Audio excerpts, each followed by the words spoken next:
పోరాటంతోనే హక్కులు సాధించడం జరుగుతుందని సిపిఎం మండల కార్యదర్శి నాంపల్లి చంద్రమౌళి అన్నారు. నాంపల్లి మండల కేంద్రంలో సిఐటియు సిపిఎం ఆధ్వర్యంలో మండలంలో వివిధ గ్రామాలలో వివిధ రంగాల కార్మికులు ఎర్ర జెండా ఎగురవేసి ఘనంగా మేడే కార్యక్రమం నిర్వహించడం జరిగింది. సిఐటియు కార్యాలయం నుండి అంగడి బజార్ బస్టాండ్ అంబేద్కర్ చౌరస్తా వరకు ర్యాలీ నిర్వహించిన అనంతరం సెంటర్లో సభ నిర్వహించారు.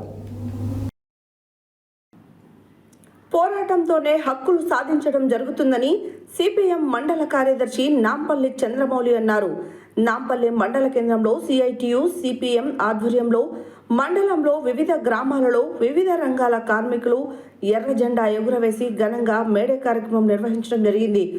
సిఐటియు కార్యాలయం నుండి అంగడి బజార్ బస్టాండ్ అంబేద్కర్ చౌరస్తాకు ర్యాలీ నిర్వహించి అనంతరం సెంటర్లో సభ నిర్వహించారు. ఈ సందర్భంగా సిపిఎం మండల కార్యదర్శి నాంపల్లి చంద్రమౌళి మాట్లాడుతూ కేంద్ర ప్రభుత్వం 8 గంటల పని దినాన్ని 12 గంటలకు పెంచడం, కార్మికుల చట్టాలను రద్దు చేసి లేబర్ కోడ్ల ద్వారా కార్మికులను అణచివేసే కుట్రలకు పాల్పడిందని ఆవేదన వ్యక్తం చేశారు. ఈ దేశంలో కార్మిక కర్షక రాజ్యం ఆవిర్భావం తప్పక జరుగుతుందని అన్నారు. సిఐటియు సిపిఎం నిరంతరం కార్మిక ప్రజా సమస్యలపై పోరాటాలు నిర్వహిస్తుందని, భూమి భుక్తి విముక్తికై సాగిన తెలంగాణ సాయుధ పోరాట వారసులుగా భవిష్యత్తులో అనేక ఉద్యమాలకు రూపకల్పన చేస్తామని తెలియజేశారు. హమాలి అసంఘటిత రంగ కార్మికులకు సంక్షేమ బోర్డు ఏర్పాటు చేయాలని, ఆశా అంగన్వాడీ స్కీమ్ వర్కర్లను ప్రభుత్వ ఉద్యోగులుగా గుర్తించాలని, గ్రామ పంచాయతీ కార్మికులకు పెండింగ్లో ఉన్న వేతనాలను విడుదల చేయాలని, విఓఏ మధ్యాహ్న భోజనం కార్మికులు, భవన నిర్మాణ కార్మికుల సమస్యలు పరిష్కరించాలని అన్నారు. కేంద్ర ప్రభుత్వం కార్మిక కర్షక వ్యతిరేక విధానాలపై రైతు కార్మిక సంఘాల ఆధ్వర్యంలో మే 20న జరిగే దేశవ్యాప్త సార్వత్రిక సమ్మెను జయప్రదం చేయాలని పిలుపునిచ్చారు.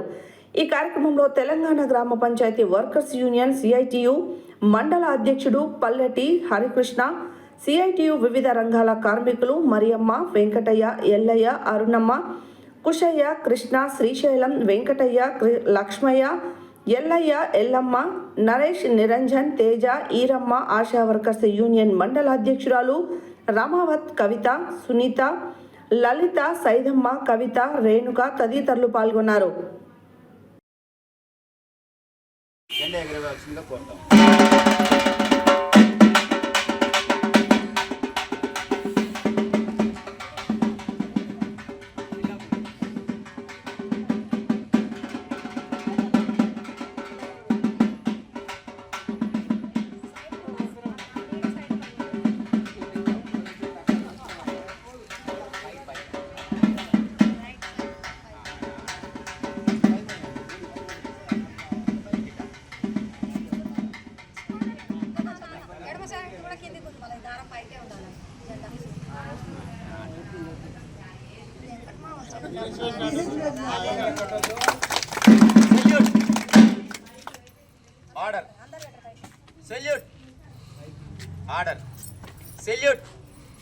ఆర్డర్ వర్ధిల్లాలి కార్మిక సంఘం, కార్మిక సంఘం, ప్రపంచ కార్మిక సంఘం, మేడే దినోత్సవం,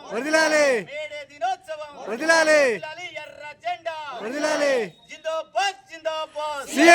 జిందాబాద్ జిందాబాద్, సిఐటియు జిందాబాద్, ప్రపంచ కార్మిక దినోత్సవం, పోరాడదాం హక్కుల కోసం పోరాడదాం,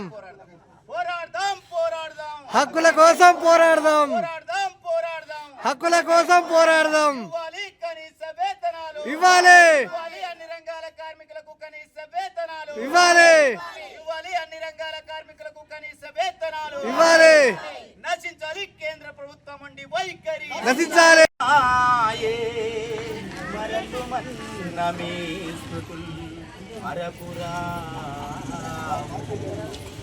వీని విధానము చారిత్రక అవసరము,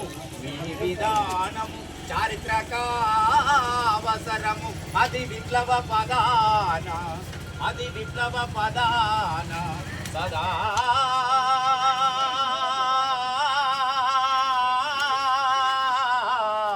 సదా వెలుగురేక అంజలి ఘటించి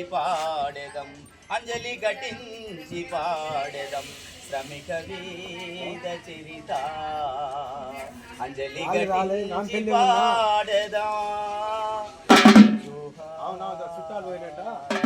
జోహార్లు అమర వీరులకు సాధిస్తాం అమర వీరుల ఆశయాలను ఘనమైన చరిత్ర నీది ఎర్ర జెండా నీకున్నది పేద ప్రజల అండదండ ఘనమైన చరిత్ర నీది ఎర్ర జెండా.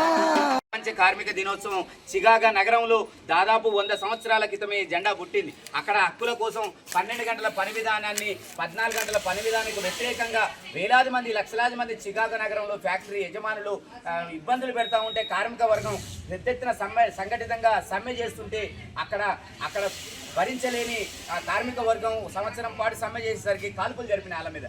అక్కడ ఉన్నటువంటి ఒక 8 మంది కార్మికులు చనిపోయారు.